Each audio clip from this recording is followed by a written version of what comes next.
Another Sunday afternoon, another Hong Kong street turned into a battleground.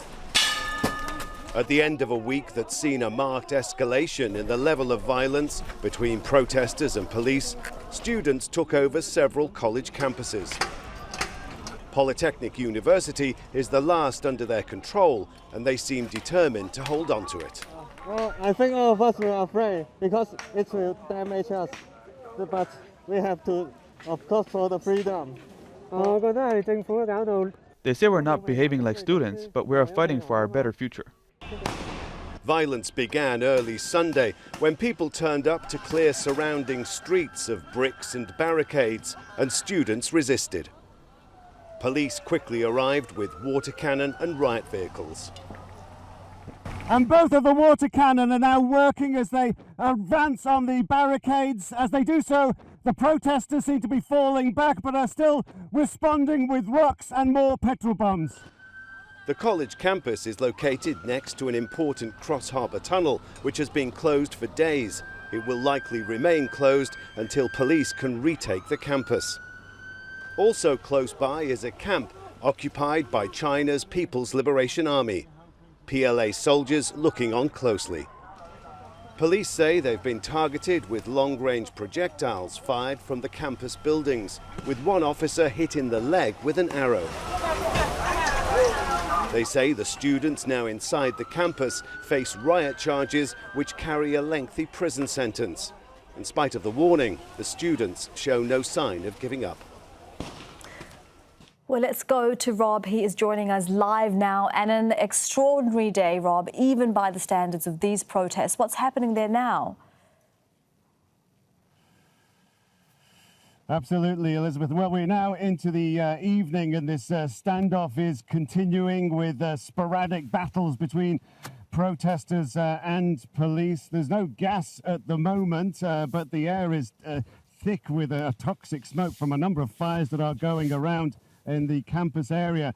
Let me just explain some of the layout here. The junction behind me, I think you can see the lights of some of the police vehicles still, the water cannon. They're taking a break for the moment. This is where we've seen most of the action throughout the day, but in the last couple of hours, a lot more police have been arriving, and they have been standing off and confronting protesters at a number of different entrances into this campus, and notably this flyover here that is occupied by the protesters. About a couple of 100 meters further up here is a barricade that is seeing clashes between police firing all sorts of things like rubber bullets, also tear gas canisters. A number of people we see being brought back here injured, and the protesters are putting up a steady barrage of Molotov cocktails, petrol bombs that you see going off with big explosions.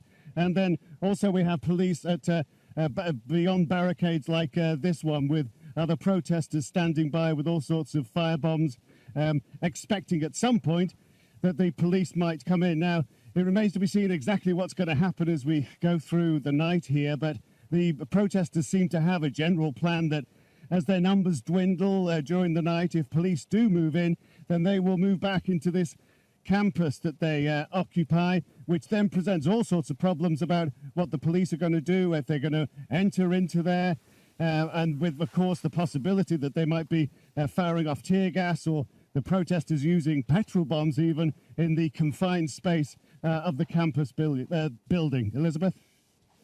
And Rob, it is a Sunday, but have we heard from authorities at all about what is happening there today?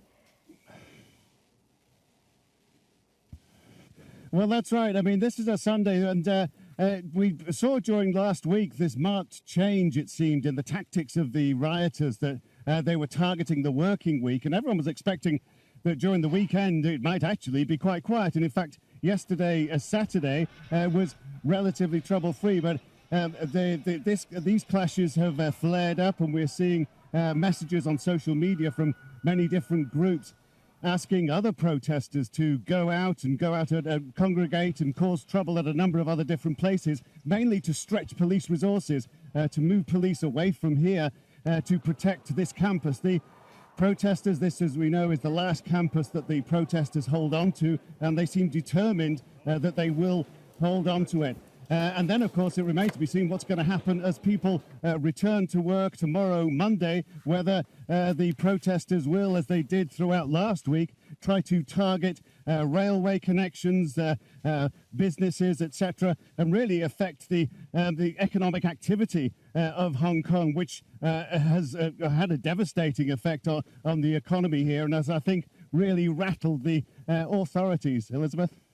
Rob, thank you for that. For now, that is Rob McBride live in Hong Kong with the latest. Thank you.